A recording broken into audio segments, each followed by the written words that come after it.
എല്ലാ പ്രിയപ്പെട്ടവർക്കും നമസ്കാരം. വ്യത്യസ്തതയാർന്ന രുചികളും വേറിട്ട കാഴ്ചകളും തേടിയുള്ള ട്രാവലോർ മീൽസിൻ്റെ ഇന്നത്തെ യാത്ര പത്തനംതിട്ട കോട്ടയം ജില്ലയുടെ അതിർത്തി ഗ്രാമമായ കാളകെട്ടിയിലേക്കാണ്.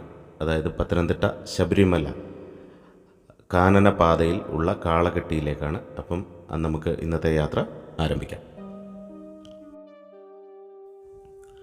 തുലാമാസത്തിലെ അവസാന രാത്രി എത്തുമ്പോൾ എരുമേലിക്ക് മറ്റൊരു മുഖമാണ്.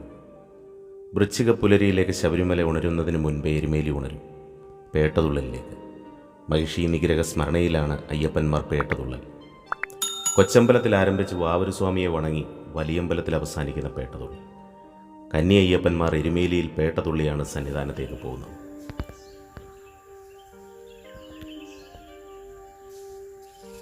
പമ്പ വരെ വാഹനത്തിലെത്താമെങ്കിലും ഇപ്പോഴും കല്ലും മുള്ളും ചവിട്ടി കാടും മേടും താണ്ടിയുള്ള കാനനയാത്രയാണ് ഭക്തന്മാർക്ക് പ്രിയം.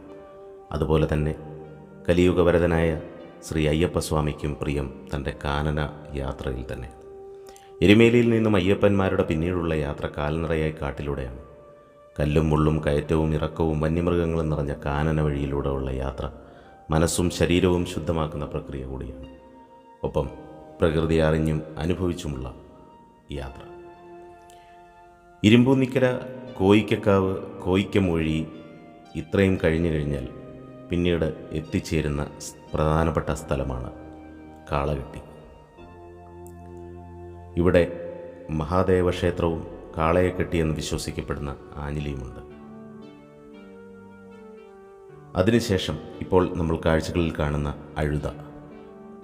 അഴുതയിൽ മുങ്ങി കല്ലെടുത്ത് വേണം മേട് കയറാൻ എന്നാണ് ആചാരം. ശക്തമായ ഒഴുക്കും ആഴവും ഒക്കെ അഴുതയ്ക്കുണ്ടെങ്കിലും ഇപ്പോൾ നദി വറ്റിക്കിടക്കുകയാണ്. നടപ്പാലത്തിലൂടെ സുരക്ഷിതമായി അക്കരയാത്ര.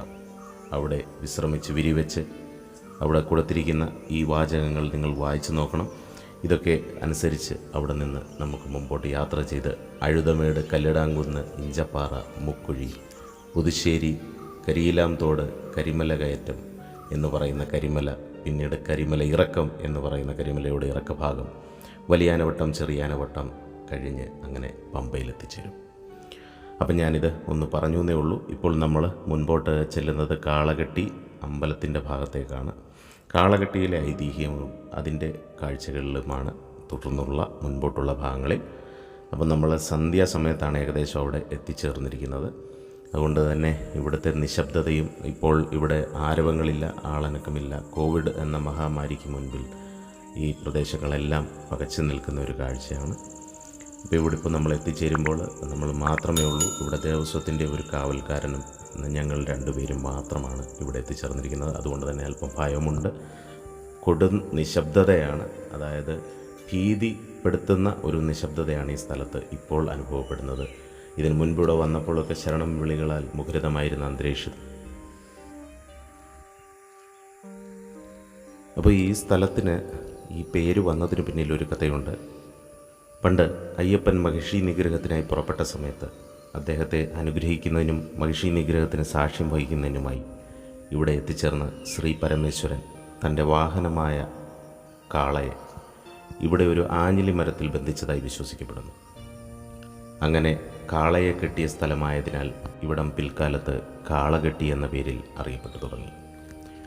പിന്നീട് കാളകെട്ടി ആഞ്ഞിലിക്ക് സമീപത്തായി പന്തള രാജാവ് ഒരു ശിവക്ഷേത്രം പണി കഴിപ്പിക്കുകയും ഒപ്പം ആഞ്ഞിലി മരത്തെ ചുറ്റും തറകെട്ടി സംരക്ഷിക്കുകയും ചെയ്തു. ഈ ക്ഷേത്രമുറ്റത്താണ് ഭക്തർ യാത്രാമധ്യേ പിരിവയ്ക്കാറുള്ളത്.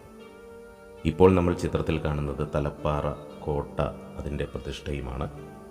അപ്പോൾ തലപ്പാറ കോട്ടയിൽ നിങ്ങൾക്കറിയാം, തിരുവാഭരണ ഘോഷയാത്രകളിലൊക്കെ നമ്മൾ കേൾക്കാറുണ്ട് തലപ്പാറ കോട്ട എന്നും. ശബരിമല യാത്രയിലുമൊക്കെ തലപ്പാറ കോട്ട എന്ന് കേൾക്കുന്ന അതിൻ്റെ ആ ഒരു തലപ്പാറ, ഇതിൻ്റെ ഇവിടെയുള്ള കാളകെട്ടിയിലുള്ള ഒരു ഇതാണ് നമ്മൾ ഇപ്പോൾ കാണുന്നത്.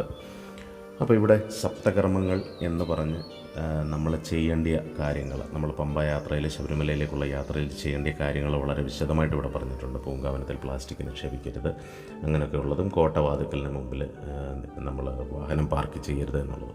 അപ്പോൾ നിങ്ങളിപ്പോൾ ചിത്രത്തിൽ കാണുന്ന ഈ ആഞ്ഞിലിയാണ് കാളയെ കെട്ടിയ ആഞ്ഞിലി എന്ന് വിശ്വസിക്കപ്പെടുന്നത്. അതിൻ്റെ തറയൊക്കെ ഭദ്രമായി കെട്ടി അത് പന്തള രാജാക്കന്മാർ കെട്ടിയത് പഴയ നൂറ്റാണ്ടുകൾ പഴക്കമുള്ള ഒരു ആഞ്ഞിലിയാണ്. അപ്പോൾ അത് വെച്ചിട്ടുണ്ട്. അവിടുന്ന് നമുക്ക് നമ്മുടെ കാനനപാത, ബാക്കിയുള്ള കാനനപാത നമുക്ക് കാണാൻ സാധിക്കുന്നുണ്ട്. ഇപ്പോൾ അതിലെ ക്ലോസ് ആക്കിയിട്ടിരിക്കുകയാണ്, അതിലൂടെ യാത്രയൊന്നുമില്ല. അപ്പം മഹിഷി നിഗ്രഹത്തിനായി ശ്രീ മണികണ്ഠൻ ഈ കാനനപാതയിലൂടെയാണ് പോയതെന്ന് വിശ്വസിക്കപ്പെടുന്നു.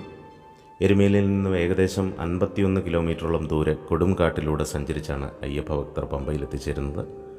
ശബരിമലയിലേക്ക് പോകുന്ന ഭക്തർ ആദ്യം എരുമേലി അയ്യപ്പ ക്ഷേത്രത്തിലും അതിനുശേഷം അയ്യപ്പൻ്റെ സന്തത സഹചാരിയായിരുന്ന വാവരുടെ പള്ളിയിലും ദർശനം നടത്തി മതസൗഹാർദ്ദത്തിൻ്റെ ഒരു വലിയ ഊട്ടിയുറപ്പിക്കൽ തന്നെ നമുക്കവിടെ കാണാൻ സാധിക്കുന്നു.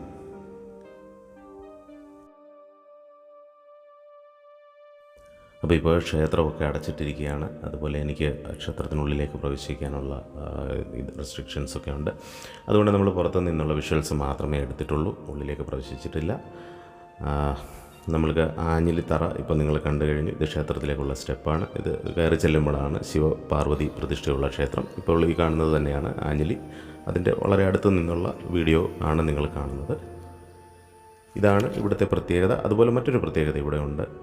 ഇവിടെ നമ്മുടെ ഒരു കാളയുണ്ട് ഈ അമ്പലത്തിൽ. ഇതിന് മുന്നേ ഞാൻ വരുമ്പോൾ വലിയ ഒരു കാളയായിരുന്നു. അത് ഇപ്പോൾ കാലഹരണപ്പെട്ടു പോയിരിക്കുന്നു. അതിനുശേഷമുള്ള രണ്ടാമത്തെ കാളയാണ് ഇപ്പോൾ ഇവിടുള്ളത്. അവിടെ നന്ദികേശ, അതായത് നമ്മൾ കാളയെ കെട്ടി എന്ന് വിശ്വസിക്കപ്പെടുന്ന ഈ അമ്പലത്തിൻ്റെ ഐതിഹ്യത്തിനും അതിൻ്റെ പേരിനും പെരുമയ്ക്കും ചേർന്ന് അഴകോടുകൂടി ഒരു നന്ദി ഇവിടെ ഉണ്ട്. നിങ്ങൾക്കിപ്പോൾ കാണാം. ഇതാണ് നന്ദികേശായ നമഃ എന്ന് എഴുതിയ ഇവിടെ നിൽക്കുന്ന ഈ കാള.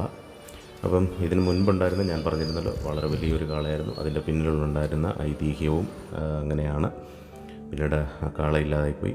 അപ്പോൾ ഇത് രണ്ടാമതുള്ള കാളയാണെന്നാണ് എൻ്റെ വിശ്വാസം. കറക്റ്റായിട്ട് ഞാൻ എൻ്റെ ജനനത്തിന് ശേഷവും ഞാൻ വന്ന് കണ്ടതിന് ശേഷവുമുള്ള രണ്ടാമത്തെ കാളയാണിത്. അതിനു മുമ്പുള്ള കാര്യങ്ങൾ കൂടുതൽ മതപരമായ ചരിത്രങ്ങളിൽ നിങ്ങൾക്കൊക്കെ അറിയപ്പെടാൻ സാധിക്കും. അപ്പോൾ ഇവിടുത്തെ ഈ വന്യതയും ഇവിടുത്തെ ഈ നിശബ്ദതയൊക്കെ ഞങ്ങളിങ്ങനെ ആസ്വദിച്ച് നിൽക്കുമ്പോൾ നമ്മുടെ ദേവസ്വത്തിൻ്റെ ചേട്ടൻ, അവിടെ കാവൽക്കാരനായിട്ട് ഇദ്ദേഹം മാത്രമേ ഉള്ളൂ. ഇദ്ദേഹം ഒറ്റയ്ക്കാണ് ഇവിടെ കഴിയുന്നത്. അപ്പോൾ അദ്ദേഹം പറയുകയുണ്ടായി, ഇപ്പോൾ സമയം അതിക്രമിച്ചിരിക്കുന്നു, നിങ്ങൾ ഏറെ നേരം നിൽക്കരുത്, ഇവിടെ ആനയൊക്കെ ഇറങ്ങി വരുന്ന സ്ഥലമാണ്. അപ്പോൾ നമ്മുടെ സേഫ്റ്റിക്ക് വേണ്ടി ചേട്ടൻ നമ്മളെ ഉപദേശിച്ചതിനാലും സമയം ഇപ്പോൾ ഏകദേശം 6:45 കഴിഞ്ഞ് 7 മണിയോട് അടുക്കുന്നതിനാലും ഞങ്ങൾ ഇവിടെ നിന്ന് യാത്ര തിരിക്കുകയാണ്. അപ്പോൾ ഇന്നത്തെ വീഡിയോ നിങ്ങൾക്ക് ഇഷ്ടപ്പെട്ടു എന്ന് വിശ്വസിക്കുന്നു. തീർച്ചയായും നിങ്ങളെ വീഡിയോ ഇഷ്ടപ്പെട്ട് കഴിഞ്ഞാൽ എൻ്റെ ചാനൽ സബ്സ്ക്രൈബ് ചെയ്ത്, ലൈക്ക് ചെയ്ത്, ഷെയർ ബട്ടൺ അമർത്തി ബെല്ലൈക്കൺ പ്രസ് ചെയ്ത് തുടർന്നുള്ള വീഡിയോകൾക്കായി കാത്തിരിക്കണം. നമ്മൾക്ക് നല്ല നല്ല യാത്രകളും നല്ല നല്ല യാത്രാ വിവരണങ്ങളും നല്ല നല്ല റെസിപ്പികളും നല്ല നല്ല കുക്കിങ്ങുമായി നമുക്ക് കണ്ടുമുട്ടാം എന്ന ശുഭാപ്തി വിശ്വാസത്തോടെ സ്നേഹപൂർവ്വം ലിജോ.